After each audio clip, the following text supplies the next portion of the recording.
প্রভু যীশু খ্রিস্টকে ধন্যবাদ দিই আজকে সুন্দর দিনের জন্য। আজকে মণ্ডলী নিয়ে কথা বলবো।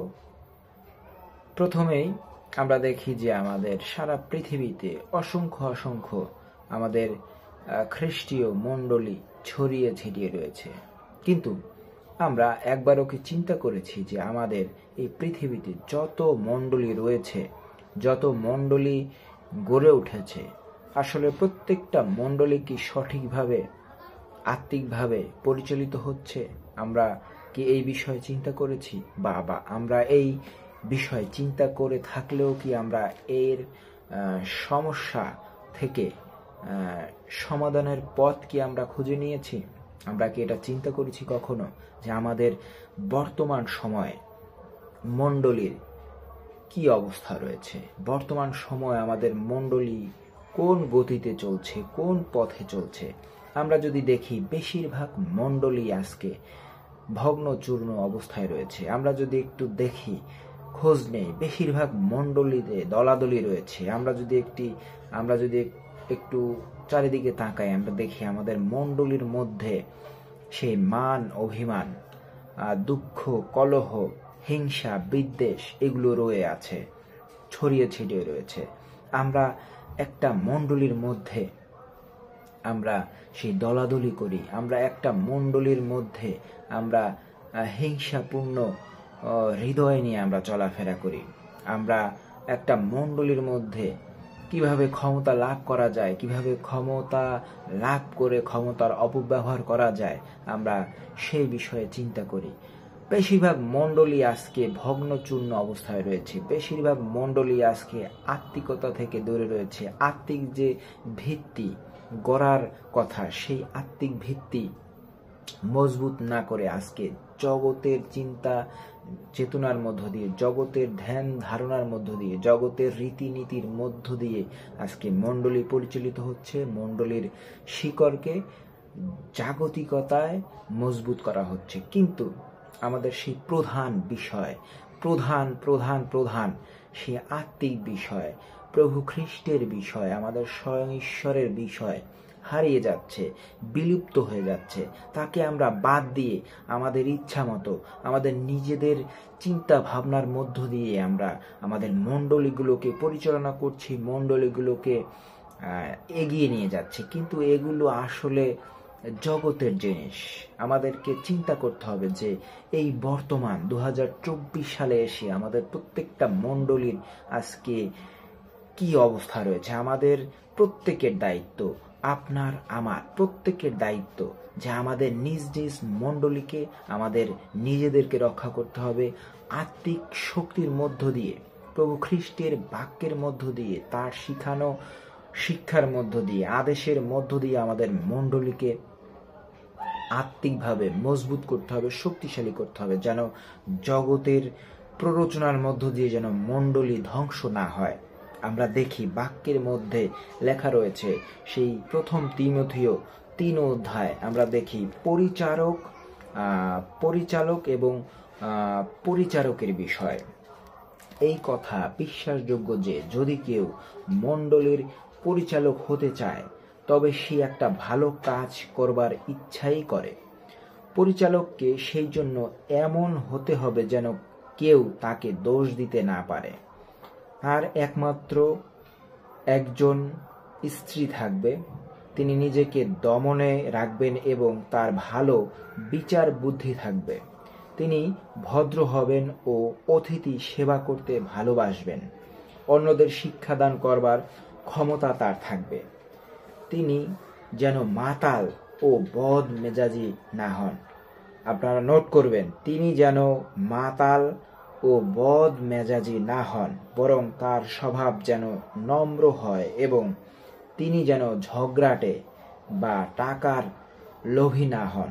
আপনারা নোট করবেন, তিনি যেন ঝগড়াটে বা টাকার লোভী না হন। গুরুত্বপূর্ণ বিষয়। তিনি যেন উপযুক্তভাবে তার নিজের বাড়ির সবকিছু পরিচালনা করেন এবং তার ছেলে মেয়েরা যেন বাধ্য ও ভদ্র হয়। যিনি তার নিজের বাড়ির ব্যাপার পরিচালনা করতে জানেন না, তিনি কি করে ঈশ্বরের মণ্ডলীর দেখাশোনা করবেন? নোট করবেন, তিনি কি করে ঈশ্বরের মণ্ডলীর দেখাশোনা করবেন? মণ্ডলীর পরিচালক যেন নতুন বিশ্বাসী না হন, কারণ নতুন বিশ্বাসী হলে তিনি হয়তো অহংকারে ফুলে উঠবেন এবং শয়তানকে দেওয়া শাস্তির যোগ্য হবেন। বাইরের লোকদের কাছে তার সুনাম থাকা দরকার, যেন তিনি দুর্নামের ভাগী না হন এবং শয়তানের ফাঁদে না পড়েন। তেমনি করে পরিচারকেরাও যেন সম্মান পাবার যোগ্য এবং এক কথার লোক হন। তারা যেন মাতাল না হন, তারা আর অন্যায় লাভের দিকে যেন তাদের ঝোঁক না থাকে। তারা যেন পরিষ্কার বিবেকে খ্রিস্টীয় ধর্ম বিশ্বাসের গুপ্ত সত্য ধরে রাখেন। তাদের আগে যাচাই করে দেখতে হবে, তারপর যদি তারা নির্দোষ বলে প্রমাণিত হন তবে পরিচারক হতে পারবেন। ঠিক সেইভাবে তাদের স্ত্রীরাও যেন সম্মানের যোগ্যা হন। তারা যেন অন্যের দুর্নাম করে না বেড়ান। নোট করবেন, তারা যেন অন্যের দুর্নাম করে না বেড়ান এবং নিজেদের দমনে রাখেন। সব বিষয়ে যেন তাদের বিশ্বাস করা যায়। পরিচারকেরও মাত্র একজন স্ত্রী থাকবে। তিনি যেন ভালোভাবে তার ছেলে মেয়েদের ও সংসার পরিচালনা করেন। যে পরিচারক ভালোভাবে কাজ করেন তিনি সম্মান লাভ করেন এবং খ্রিস্ট যিশুর উপর বিশ্বাসের দরুন তার অন্তর সাহসে পূর্ণ হয়। আরো অনেক বিষয় লেখা রয়েছে। আমরা প্রথম তিমথিও 3 অধ্যায় 1 থেকে 13 পদ পর্যন্ত আমরা দেখেছি। গুরুত্বপূর্ণ বিষয় লেখা রয়েছে, গুরুত্বপূর্ণ বাক্য রয়েছে। আসলে এখন আমরা আবার পিছনে ফিরে যাই। এখন আপনি চিন্তা করুন বা আমি চিন্তা করি যে আমাদের মণ্ডলীর কি অবস্থা। মণ্ডলীগুলো কি আজকে, আমাদের খ্রিস্টীয় মণ্ডলীগুলো কি এই যে বাক্য রয়েছে এই বাক্য মতো কি পরিচালনা হচ্ছে? বাক্য মতো কি গঠন হচ্ছে? বাক্য মতো কি সমস্ত জায়গায় কাজ হচ্ছে? না, বাক্য মতো বর্তমান সময়ে বেশিরভাগ মণ্ডলীগুলো পরিচালিত হচ্ছে না। জগতের নিয়মের মধ্য দিয়ে পরিচালিত হচ্ছে, জগতের রীতিনীতির মধ্য দিয়ে, জগতের পথের মধ্য দিয়ে পরিচালিত হচ্ছে। তাই আমাদেরকে সতর্ক হতে হবে। আমাদের মণ্ডলীগুলোকে, আমাদের নিজেদেরকেই ঠিক করতে হবে। আমরা যদি একজন যদি আমরা আত্মায় যদি আমরা চলাফেরা করি, আত্মায় যদি আমরা পথ চলি, তাহলে প্রভু যীশু খ্রিস্টকে আমরা জানতে পারবো, চিনতে পারবো এবং আমরা ভালো উদ্যোগ নিতে পারবো, ভালো পন্থা বেছে নিতে পারবো, ভালো উপায়ে আমাদের মণ্ডলীর সমাজকে গঠন করতে পারবো। তাই আসুন, আপনার আমার প্রত্যেকের দায়িত্ব আমাদের মণ্ডলীগুলোকে আমাদেরকে রক্ষা করার। আমাদের বেশিরভাগ মণ্ডলী আজকে ভগ্ন চূর্ণ অবস্থায় রয়েছে।